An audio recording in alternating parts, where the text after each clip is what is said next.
Halo, assalamualaikum warahmatullahi wabarakatuh. Bertemu lagi bersama saya Mimi di channel Mimi Siti Rahmi. Nah, teman-teman, tentunya seperti biasa masih membahas tentang pengalaman saya selama 3 tahun menderita asam lambung, GERD dan ACT.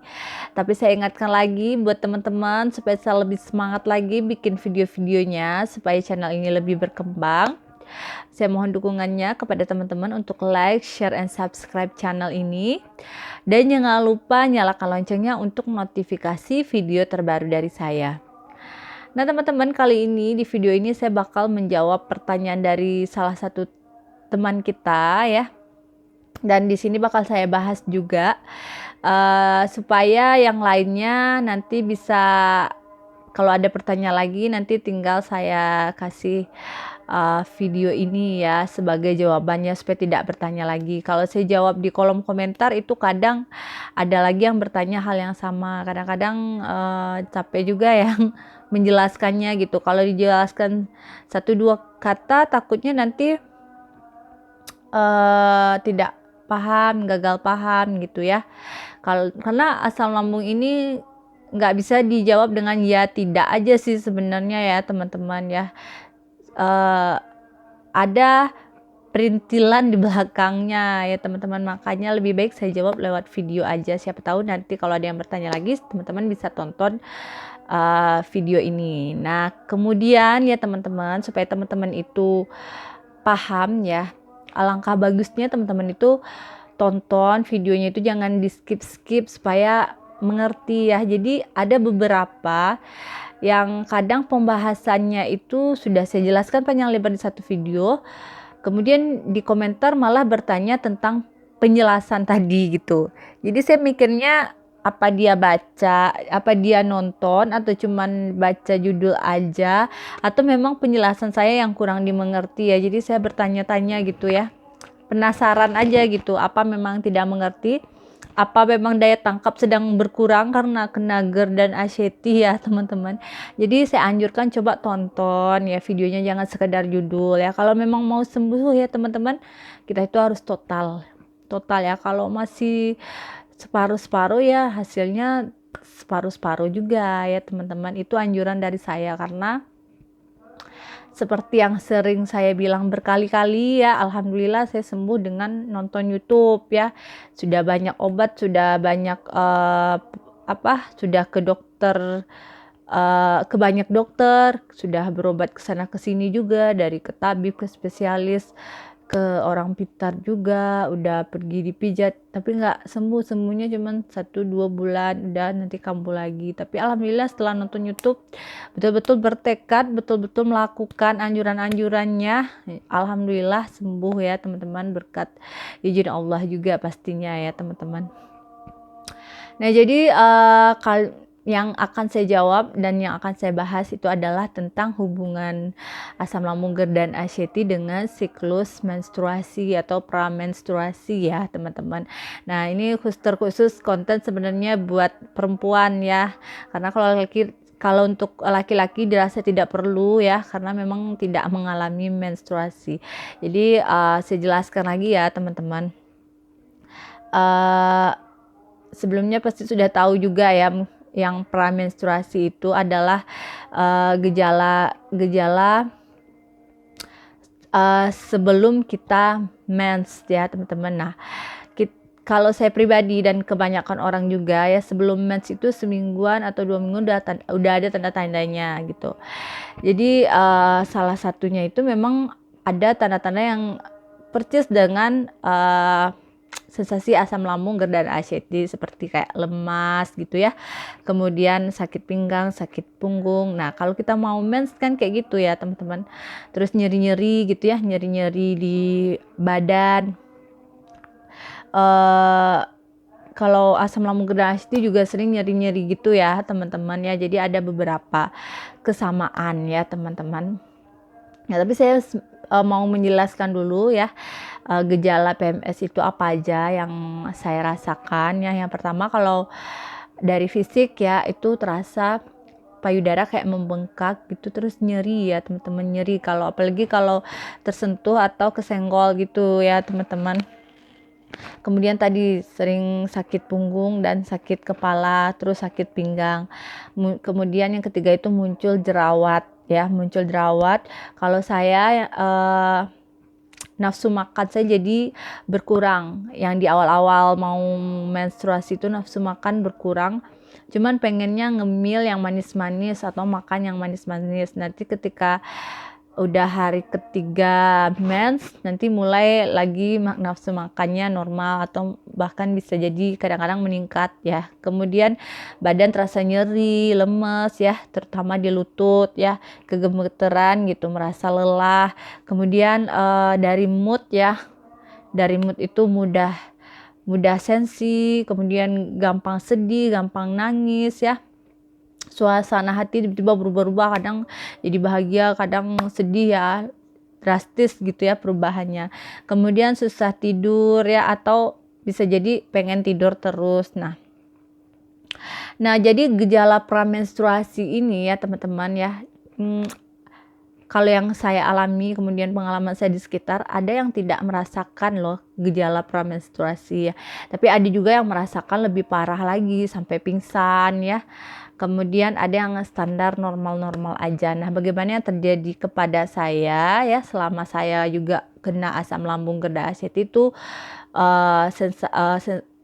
gejalanya itu sebelum saya kena GERD dan pas saya kena GERD pun tetaplah sama. Cuman ada 1 atau 2 kali yang memang ketika itu saya menstruasi, kemudian lemes banget sampai 2 hari ketiduran, nggak bisa ngapa-ngapain, kayak sensasi asam lambung ya. Padahal waktu itu udah mau sembuh ya. Itu yang lemes banget, yang baru sekali itu yang parah rasanya. Kalau pas sudah di hari menstruasinya udah kembali normal gitu ya. Jadi apakah ada hubungannya ya teman-teman antara menstruasi kita dengan penyakit yang sedang kita alami, yaitu penyakit GERD dan ACT? Itu sebenarnya tidak ada hubungan ya teman-teman. Sepengalaman saya tidak ada hubungan. Dan yang saya baca, yang saya lihat, baca-baca artikel yang memang betul-betul dari dokter ya, yang memang betul-betul dijelaskan juga dari dokter, itu memang juga betul-betul tidak ada hubungannya ya. Karena yang satunya itu berhubungan dengan proses pencernaan, yang satu lagi dengan proses produksi ya, jadi nggak ada hubungannya. Kalaupun ada hubungannya, misalnya menstruasi teman-teman itu telat, itu hubungannya ke stres teman-teman. Mungkin teman-teman sedang GERD ACT itu kan sering stres ya, sering stres. Nah di situ mungkin mempengaruhinya, makanya mungkin bisa telat haid jadi nggak normal datang bulannya gitu ya. Dan yang terjadi kepada saya untuk waktu jadwalnya itu alhamdulillah selama GERD pun nggak ada masalah ya, yang jadi pokoknya nggak ada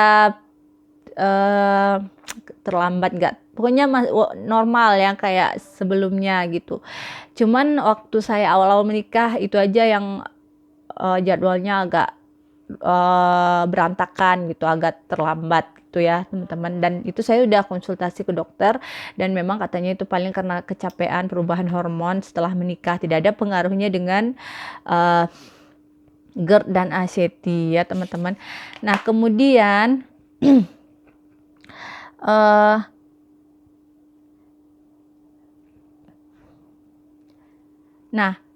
kemudian juga bisa jadi ya siklus mens teman-teman yang tidak normal itu juga bisa pengaruh dari makanan ya. Mungkin teman-teman itu kurang asupan nutrisi ya.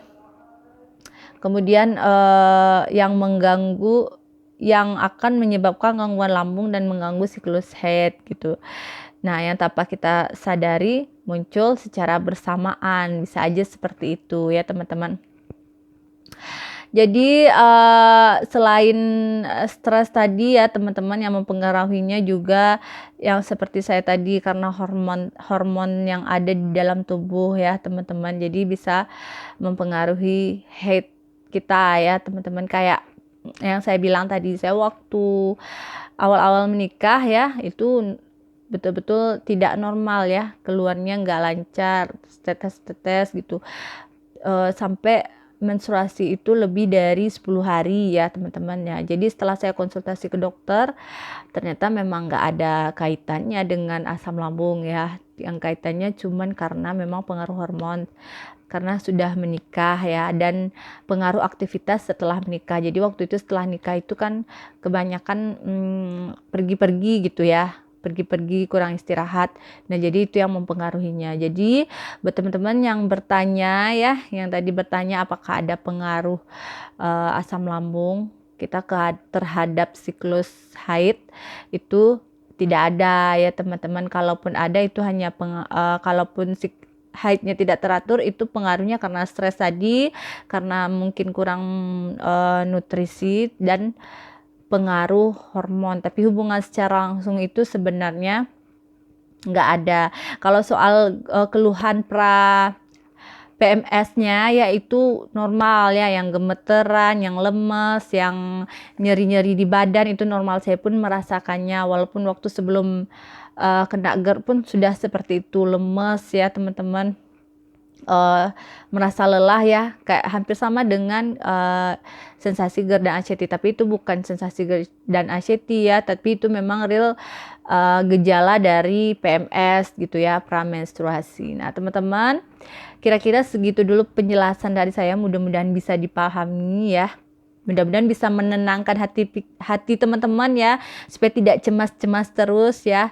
Dan fungsinya kenapa saya selalu menganjurkan nonton YouTube ya, supaya apa ya, kegundahan teman-teman itu, kegalauan teman-teman yang selalu mengira-ngira itu bahaya nggak sih, kira-kira sensasi seperti itu. Nah ketika nonton YouTube sudah dijelaskan, mudah-mudahan bisa tenang, pikirannya tenang. Kalau pikirannya udah tenang, otomatis lambung juga akan lebih cepat membaik ya, karena saya dulu seperti itu ya teman-teman.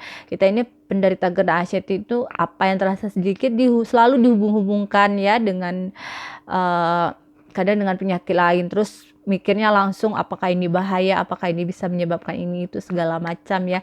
Padahal itu sebenarnya kadang kayak gejala PMS itu sebenarnya tuh normal-normal aja ya teman-teman ya. Orang yang nggak GERD pun merasakannya gitu. Tapi karena kita sedang GERD dan anxiety, serba takut, serba cemas, jadi menghubung-hubungkan gitu ya. Padahal nggak ada hubungannya menstruasi dengan asam lambung ya, karena yang satu siklus pencernaan, yang satu siklus reproduksi ya, yang satu saluran reproduksi ya, yang satu saluran pencernaan. Jadi nggak ada hubungannya secara langsung. Nah jadi mudah-mudahan video ini bisa menjadikan informasi, bisa mengurangi kecemasan teman-teman, dan bisa membantu teman-teman untuk membuat pikirannya tenang ya, tidak menduga-duga lagi ya. Dan semoga ini bisa bermanfaat untuk teman-teman semua. Terima kasih buat teman-teman yang udah nonton. Jangan lupa dukung terus channel ini dengan cara like, share, and subscribe, dan nyalakan loncengnya untuk notifikasi video terbaru dari saya. Sekian dulu video saya kali ini ya, penjelasan saya kali ini. Saya sudahi dengan assalamualaikum warahmatullahi wabarakatuh.